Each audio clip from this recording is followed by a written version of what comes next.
Hello नमस्कार दोस्तों, मैं विशाल भारती आपका मिशन कैंपस में स्वागत करता हूं।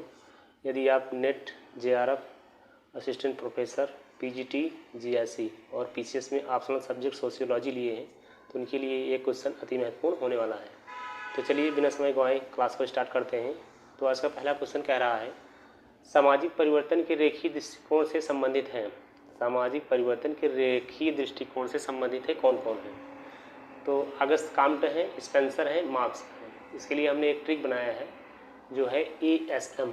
एएसएम तो बहुत हाईलाइटेड नाम है, जैसे रेलवे विभाग है उसमें एएसएम एक पोस्ट होता है जिससे कि आपको आसानी से याद आ जाए। एएसएम एस हो जाएगा अगस्त काम्ट और एस हो जाएगा स्पेंसर, मतलब हार्बर्ट स्पेंसर होता है, लेकिन स्पेंसर तो ऑलरेडी पता ही है सबको। एम से हो जाएगा कार्ल मार्क्स, लेकिन यम से मार्क्स हमने बनाया है तो कार्ल मार्क्स हो जाएंगे और अगस्त काम्ट और स्पेंसर। आई होप बात समझ गए होंगे ये असम मतलब क्या होता है, अगस्त काम्ट, स्पेंसर और मार्क्स। चलिए नेक्स्ट क्वेश्चन देखते हैं। जातियों के बीच बंधनकारी बल के रूप में जजमानी व्यवस्था के कार्यकरण पर कार्य किया है। किन किन व्यक्तियों ने जातियों के बीच बंधनकारी बल के रूप में जजमानी व्यवस्था के कार्यकरण पर कार्य किया है? तो W.H. वाइजर, के ईश्वरन, M. ओपलर, S.C. दुबे। इसके लिए भी एक ट्रिक बनाए हैं, DK DK कोई व्यक्ति था, वो MS पोस्ट पर था ना, DK तो डी हो जाएगा W.H. वाइजर, के हो जाएगा के ईश्वरन, एम हो जाएगा M. ओपलर, एस से हो जाएगा S.C. दुबे। क्लियर? तो चलिए कुछ और महत्वपूर्ण आपको हम बात बता देते हैं। जैसे अगर मान लीजिए आपसे पूछता है कि कार्ल मैनहीम ने समाजशास्त्र की विषय वस्तु को कितने भागों में बांटा है? तो 2 भागों में बांटा है। पहला भाग है सामान्य और ऐतिहासिक। क्लियर? सामान्य पहला हो जाएगा, दूसरा क्या है? ऐतिहासिक है। क्लियर? समाजशास्त्र के विषय में अंतर्गत वेस्टहेन पद्धति का समर्थन कौन सा विचारक करता है? वेरी इंपॉर्टेंट क्वेश्चन है, इसको करते हैं मैक्स वेबर साहब। क्लियर? ये वेस्टहेन पद्धति जो है ये जर्मन आइडियोलॉजी से संबंधित है। अब मैक्स वेबर के जो मुख्य शब्द हैं उसको सुन लीजिए एक बार, ठीक है? जैसे सामाजिक क्रिया आ जाए, आदर्श प्रारूप आ जाए, परिस्थिति समूह आ जाए, नौकरशाही आ जाए और धर्म का समाजशास्त्र आ जाए, सत्ता आ जाए, पूंजीवाद आ जाए, ये सब मैक्स वेबर के मुख्य शब्द हैं। आई होप बात समझ गए होंगे। तो चलिए नेक्स्ट देखते हैं। जेम्स बी रूल की प्रमुख कृतियाँ। जेम्स बी रूल की प्रमुख कृतियाँ क्या है? Private lives and public surveillance 1973, a privacy in peril, theory and process in social, theory of civil violence. इसके लिए भी ट्रिक बनाए हैं। पीपीटी तो एक कंप्यूटर में डिजाइनिंग के लिए होता है, लेकिन एक और टी इसमें जोड़ दिए हम, PPTT हो जाएगा। क्लियर?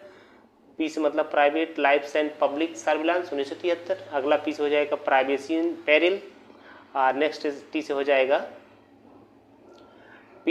मतलब theory and process in social, अगले टी से हो जाएगा theory of civil violence. Clear? तो चलिए आगे कुछ और हम बता देने का प्रयास करते हैं आपको। ये सामाजिक घटनाओं की व्याख्या के लिए समाजशास्त्रीय परिकल्पना को आवश्यक तत्व किस विचारक ने बतलाया है? इसको बताए हैं C. राइट मिल्स ने। ठीक, समाजशास्त्रीय परिकल्पना पूर्व अध्ययन ज्ञान या रिजल्ट के आधार पर वर्तमान में व्यवस्था करना होता है। स्पेंसर के अनुसार समाज 2 भागों में बटा है।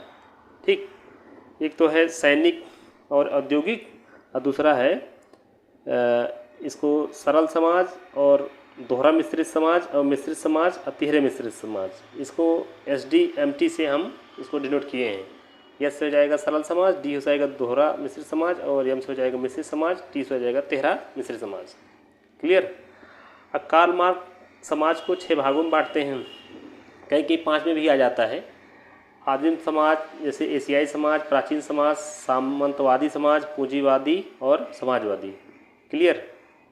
तो नहीं तो बहुत जगह मिलता है। आदिम के बाद आ जाता है आपका दास युग आ जाता है, फिर सामंतवादी आता है, फिर पूंजीवाद आता है, फिर समाजवाद आता है। क्लियर? आई होप बात समझ गए होंगे। चलिए नेक्स्ट देखते हैं, चौथा नंबर, B.R. अम्बेडकर की प्रमुख कृतियाँ। B.R. अम्बेडकर की प्रमुख कृतियाँ तो ये हैं caste in India, their mechanism, genesis and development 1917। Very important point है ये। Annihilation of caste 1936, who were Shudras 1946, the untouchable who were they and why they become untouchable 1948। इसके लिए हम बनाए हैं ट्रिक KAHD, मतलब KAWAHD, KAWAHD क्लियर। तो KAHD इसका मतलब समझ गए ना। तो चलिए कुछ और महत्वपूर्ण बात देख लेते हैं। मार्गन के अनुसार समाज 3 भागों में बटा है, जंगली, बर्बर और सभ्य। कूले के अनुसार समाज जो है वो 2 भागों में बटा है, समजाति समाज और विषम जाति समाज। सरल समाज और जटिल समाज की बात कौन करता है? हैवी लैंड करते हैं, क्लियर। राइन हार्ट के अनुसार समाज जो है 2 भागों में बटा है, हॉट और कोल्ड में। कार्ल मैनहीम ने समाज की विषय वस्तु को 3 भागों में बांटा है, सामान्य समाजशास्त्र, ऐतिहासिक समाजशास्त्र और व्यवस्थित समाजशास्त्र, क्लियर। चलिए अगला देखते हैं। लास्ट आज का पॉइंट है विनिमय। विनिमय का मतलब क्या होता है? इसका मतलब ये होता है किसी वस्तु के बदले किसी दूसरी वस्तु का आदान प्रदान करना, क्लियर। चलिए कुछ महत्वपूर्ण बातों पर हम बात करते हैं। मैक्स वेबर ने समाज शास्त्र की विषय वस्तु को 4 भागों में बांटा है, तार्किक, मूल्यांकनात्मक, प्रभावात्मक और परंपरागत। गिन्सबर्ग ने समाज शास्त्र को 4 भागों में बांटा है, सामाजिक आकारकी, सामाजिक नियंत्रण, सामाजिक प्रक्रिया, सामाजिक व्याधिकी, क्लियर। और अगला पॉइंट सुन लीजिए। अगस्त काम्टे समाज शास्त्र की विषय वस्तु को 2 भागों में बांटा है, सामाजिक स्थितिकी और सामाजिक गतिकी। चिंतन के 3 स्तर भी अगस्त काम्टे ने दिया था, क्लियर। अगस्त काम्टे का जन्म 19 जनवरी 1798 फ्रांस में हुआ था, क्लियर। ये पहले सामाजिक भौतिकी नाम रखना चाहते थे इसका, लेकिन बेल्जियम के क्वेटलैंड का व्यक्ति ये ऑलरेडी इस पर अध्ययन कर रहा था, इसलिए इनको पुनः 1838 में समाजशास्त्र नाम रखना पड़ा। आई होप बात समझ गए होंगे। समाजशास्त्र के विषय वस्तु के निर्धारण के 3 पथ बताए हैं एलेक्स इंकल्स ने। समाजशास्त्र के विषय वस्तु के निर्धारण के 3 पथ कौन बताया है? Alex इंकल्स, clear. मैनहीम ने समाज शास्त्र को 3 भागों में बांटा है, क्लियर। और जैसे आपसे पूछ लिया जाए कि समाजशास्त्र सामाजिक सांस्कृतिक घटनाओं के स्वरूपों, उनके प्रकारों एवं अंतर संबंधों का सामान्य विज्ञान है, किसने कहा है? तो सोरोकिन साहब ने कहा है। सामाजिक परिवर्तन के चक्री सिद्धांत किसने दिया है? ये दिए हैं 4 लोग। इसके लिए हमने एक फार्मूला बनाया है, स्टॉप, STOP। एस से हो जाएगा सोरोकिन, टी से हो जाएगा टैनबी, ओ से हो जाएगा ओसवाल्ड स्पेंगलर और पी से हो जाएगा पैरेटो। स्पेंगलर ने दुनिया की 8 सभ्यताओं का भी अध्ययन किया है, क्लियर। अरबियन सभ्यता, मिस्र सभ्यता, मैजियन, माया, हिंदू, चीनी, मेसोपोटामिया, अपोलियन, क्लियर। टैनबी ने 21 महान सभ्यताओं का सिद्धांत दिया है, 21 महान सभ्यताओं का सिद्धांत दिया है। स्टडी ऑफ हिस्ट्री ये टैनबी की देन है। सोशियल एंड कल्चरल डायनेमिक ये सोरोकिन का है, क्लियर।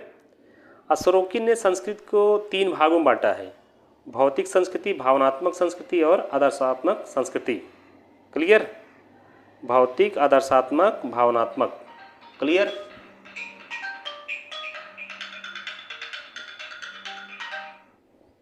चलिए आगे देखते हैं। क्लाड लेवी स्ट्रास मानव समाजशास्त्री विचारधारा से ताल्लुकात रखते हैं। लेवी स्ट्रास संरचनावाद का जनक माना जाता है। अब मनुष्य के अचेतन विचार लेवी स्ट्रास के संरचनावाद का आधार है, क्लियर।